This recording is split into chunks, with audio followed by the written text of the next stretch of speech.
Good morning, everybody. Chris here at Blue Rhino Safaris. Every now and again, I go through my systems and I have a look at the tours and what bookings are still available. Do I need to make some more tours?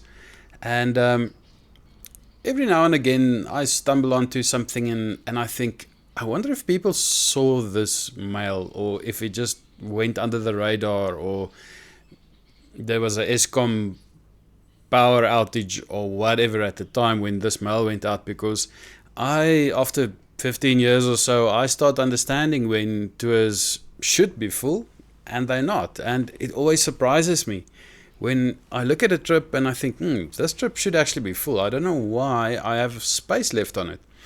And then I think, well, let me just remind people what this trip is about, because I think some have missed this, or maybe some people have a bit of an issue because they have an idea that might not be totally true. So let me quickly go through this, and I'm going to do two things. First, quickly go through the trip, and I'm going to talk Kaokoland, Damaraland, Namibia for next year, March. And then I'm going to share information with you that I never share, except with the group that goes. So I'm going to show you my preparation documents. You might think, oh, we sign up and then we just go and hope for the best. No, I prepare people properly for my trips. And I'm going to show you what those documents look like when my guests receive the links to the documents, what they get and how we prepare for it. So that's a bit of insight. So just stick around for the next 2 or 3 minutes and we'll get to that very shortly. So first of all, next year's schedule is on the list. The two trips I'm thinking people might have missed a little bit is the Kaokoland trip and the Malawi one. Those two trips are always very popular. They haven't changed a lot. They've only gotten better.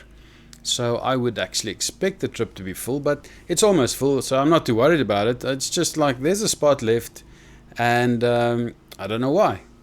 Obviously, someone missed the fact that we're doing this next year. So departure date is 12th of March. It's a little bit earlier than I normally go, but I always try to go to Kaokoland just after the rainy season. The reason for that is it is very pretty to do the marine flus and those areas just after the rainy season. To me, it's much nicer than the dry time. We don't go to Kaokoland to see lions. We go to Kaokoland because it's a really pretty environment that we drive through. And especially going down from the escarpment to the low area, the desert area, those mountains with the trees and the vegetation that you get in the mountains is spectacular. That is what Van Zyls Pass and all of those things would form part of. We don't do Van Zyls, we do another pass without a name as an alternative to Van Zyls. For me, more spectacular. And we actually sleep in that pass for the night. So if you go to the website, you'll see at the distance, 6,000 kilometers is Joburg to Joburg. I'll show you just now. So don't be scared that we're driving our backsides off on the trip. It's just, for me, the way I had it in my head. It could even be wrong. This is at Red Drum, a picture of a previous group that went through there. This is the famous loanmen that you have. This was when we did a piece of Van Zyls Pass before, and then obviously Oryx. This is in the Puros region. We stopped here for lunch. Really pretty. So the overview is there, the itinerary is basically there, what we are going to do. We start in Windhoek because there's Cape Townians, Joburgers. We all meet up at Windhoek and then we travel from there. We do the Etosha section, then up to the Kunene River, Rakana, the Pupa waterfalls, down the pass into the marine flus, then down to the desert. Spectacular to drive past the Namib Desert, the dunes on your side. We're not allowed to go in. It's illegal for those who go with other operators and sneak into the desert. It is illegal. You're not allowed to go in without your permits. So we stay on the outside. We sleep close to the desert, down to Puros, and further down we go. So everything is on the website. So you can go onto the website and see everything there. But I am going to take you behind the scenes for this one. So if you've booked on a trip with me roughly 4 months, maybe 5, maybe 6 months before the time, all depending on the trip itself, I release the preparation documents. And I was just working on it this morning, updating the Kaokoland documents, because my group is getting this link today. And I thought, nobody actually ever sees this, because this is my proprietary information. This is the stuff that is being paid for, and it's not for the consumption of everybody. But I will go through it with you today, just to show you what we do in the background when we prepare for trips. So this is the link that I will send through to all my guys going to Kaokoland, and it has all the relevant preparation links onto it. So if I go to the dashboard, that dashboard always explains the trip in short. Just something on the picture. This is the picture in the Kaokoland. This is in the Marienfluss, where we stopped for lunch one day under a tree. So if you go to the dashboard, it will say we meet at Arbush campsite in Windhoek on 12 March 2024. The map is below to see where it is. If you're flying in, you need to be at Windhoek 12 March. We are near the local airport. We leave on the 13th of March.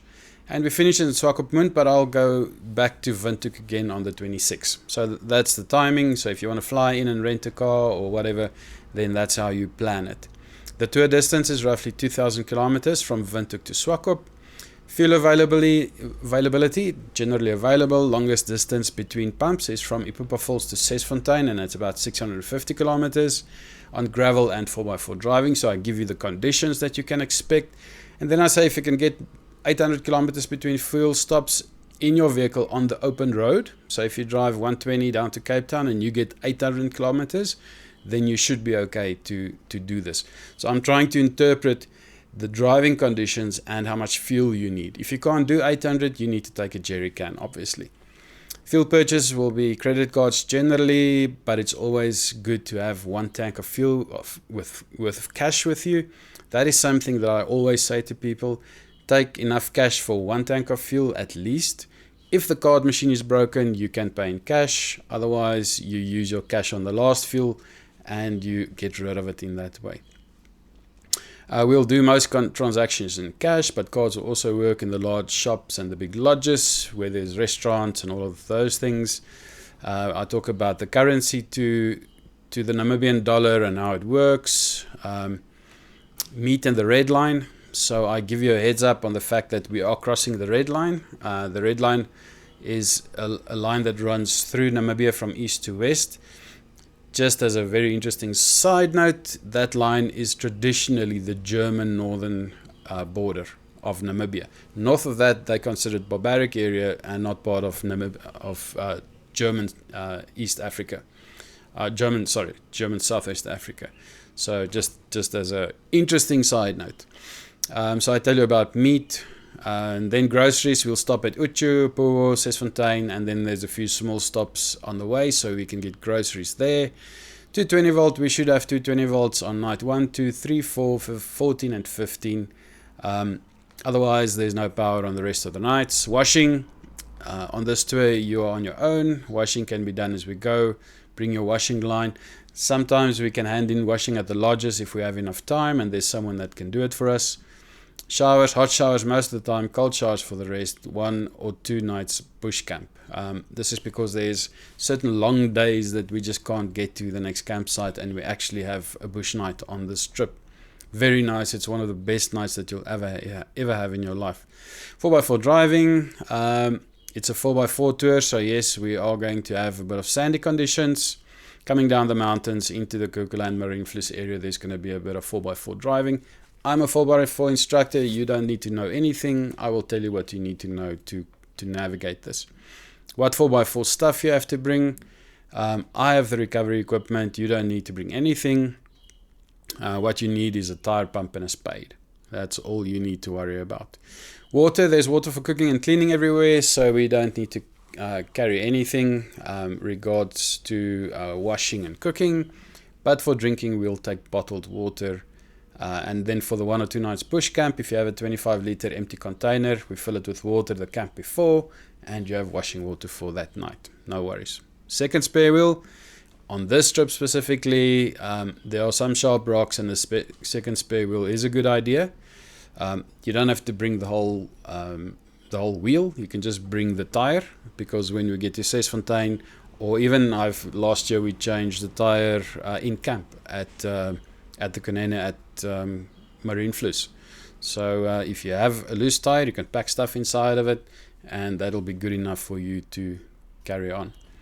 Then if you scroll further down, there's a map that says we will meet at Arabush Travel Lodge in Windhoek. This is our meeting spot. Going back, general preparation is a document that I have for pretty much everything. How you choose a tent, how you choose your bedding, camping stuff, food and water, other equipment ideas, selecting a tire pump, fuel and tires. So basically all of the general stuff I go through. Then I also have documentation. So if you wonder what to bring, the vehicle documents that you need, vehicle insurance, repatriation, passports, visas, driver's license, all of those stuff I cover in my documentation section. And then I have the itinerary, and I'm just going to quickly go through the itinerary with you, because this is a nice trip, and I'm trying to encourage you to join me on this trip. So 12th of March, Arabush Windhoek, we meet there. They've got a nice restaurant, so if you want to eat in a restaurant, you can do that for the evening. On day 2, we head up to Uchu. We go to a coffee shop. We have some very nice lunch and coffee and whatever. And then ultimately Eldorado Lodge campsite. For the rest, I didn't include all my campsite names for obvious reasons. But Eldorado, just outside of the southern gate of Etosha, and we sleep there for 2 nights. Then on day 3, we visit the park. We go in. It's included in your price. We drive up to Alali, and we have lunch there, turn around, come back, and just have a fun day on the day. On day 4, we leave Etosha area and we head up to Ruacana. In the afternoon, we fill up in Ruacana before we start, the Kunene section. We drive down and we find our campsite on the Kunene River. On day 5, we head up towards the Dorsland Tracker Memorial. We stop there. I tell you the stories of the Dorsland Trackers. And as we travel up with the Kunene River, and finally at about 4 o'clock in the afternoon, we will find our camp at the Ipupa Falls. Day 6 is a rest day. You can do a bit of washing, have a bit of restaurant stuff, go on walks, do a bit of birding. There's some really nice birds in the area, nice crocodile tours that you can do there. So that is day 6 that we just basically take off at the Ipupa Falls. Then on day 7, we head down to Upuwo, and we do our last little bit of shopping. And then at about 10 o'clock, we are basically setting off into the Marienfluss area. So we're heading for the dry desert area. We're going to be next to rivers all the time, so it's not dry in the sense of dry. It's just the region is a dry region. Coffee break, stop for lunch, and then as we start traveling down the mountain, there's a very nice area that I use for a bush camp, and we stop there for the night. We have a nice campfire and enjoy the evening with, as I say, an absolutely glorious spot in the mountains. The next morning, we carry on further down the mountain, go around the granite mine up to Marienfluss, and then we arrive on the Kunene River. Previous groups said you should take another day at this river and just enjoy this Kunene spot in the Marienfluss, and therefore I've added that day in as well. So day 9 is another rest day. You can read a book, you can go for a walk, you can get your washing sorted out. Last year we were fixing punctures and doing all kinds of things, but that's another rest day on day 9. Day 10, we head back down to Red Drum, which is where we turned into Marienfluss. We head back to Red Drum, and then we go down to Green Drum, Blue Drum, Orange Drum, Green Drum, and then finally arrive at the Namib Desert edge. go past a few lone men, through the hills, back into a riverbed where we do another bush camp. Again, it's just too long. If we do it in one day, it's just a race to get to camp. So that's another bush night. Lovely night. Campfire, sit under the stars. It's glorious, really is. Day 11, we carry on through the mountains, through the riverbeds, and ultimately arrive at Puros. And then from Puros, we head over to Fort Sesfontein. At Sesfontein, we have lunch at the fort, find some fuel, fix a few punctures if we have to, and then head down to Palmwag for our night. Lovely restaurant, beer on tap, brilliant place to go to. The next day, we start going into Kaokoland, and we ultimately end up at the UNESCO World Heritage Site at Twyfelfontein. And we do the rock art that they have there, the rock etchings, and then off to our campsite in the Brandberg area for the night. So that is included in your price. Visiting the rock art is part of the package. And then ultimately we end up at Brandberg. And then the next day, it's just a short stop. Henties is just around the corner. We go past Henties at about lunchtime, stop for a toasted sandwich or a trombozini and a coffee, and then ultimately head to Swakop. We arrive in Swakop quite early. You can quickly do a bit of shopping if you want to. Otherwise, that evening we normally have a nice big farewell restaurant meal and have a lot of fun. And then the next day I head back to Joburg. Now I'm also going past Windhoek, so if you're flying back or you want to get back to Windhoek, you can just join me. But then we ultimately arrive back in Windhoek for not the end of the tour. The tour ends in Swakop. Most people decide in Swakop that they'll stay another day or two in Swakop. It's a lovely little tourist town. Other people would go further down, and they would maybe go down to Sossusvlei or Luderitz or whatever. You can do anything from Swakop. It's really, from there on, you're back on tar roads without any problems. And that's basically it. Just to show you a little bit more, if we do the gorillas, for example, similar thing, 22.3 gorillas, but then I include something that says vehicle stickers. Obviously, you need specific vehicle stickers when you go into East Africa, and I go through what stickers you need and where you need it. We're also in a yellow fever zone, so you need to know about yellow fever and what you need to do. We also need police clearances because there's certain border posts that we go through that ask for police clearances. We also travel on this trip specifically on a carnet de passage, and what you need to know about the carnets and where you get them and all of that stuff. So all of the preparation documents are in there. It's all available, and that is the point of me, is to make sure that you are prepared properly for whatever we are going to find, and ultimately enjoy our trip. So it's not just a question of you pay your money and then you hope for the best from there. The better I prepare you for the trip, the more fun it's going to be and the less hassles I'm going to have on the trip. And that's basically it. So if you are interested in Kaokoland, I just went through it with you, please send me a mail. I think I only have space for 2 vehicles if I remember correctly. So if you are interested in Kaokoland, please join the trip. If you've done it before and you feel like doing it again, let me know. There might be a little bit of discount in it for you. So yeah, if you're interested, let me know, and we are going to visit the Kaokoland, Kaokoland in March of 2024. Other than that, stay safe, and I'll see you on the next trip. Cheers.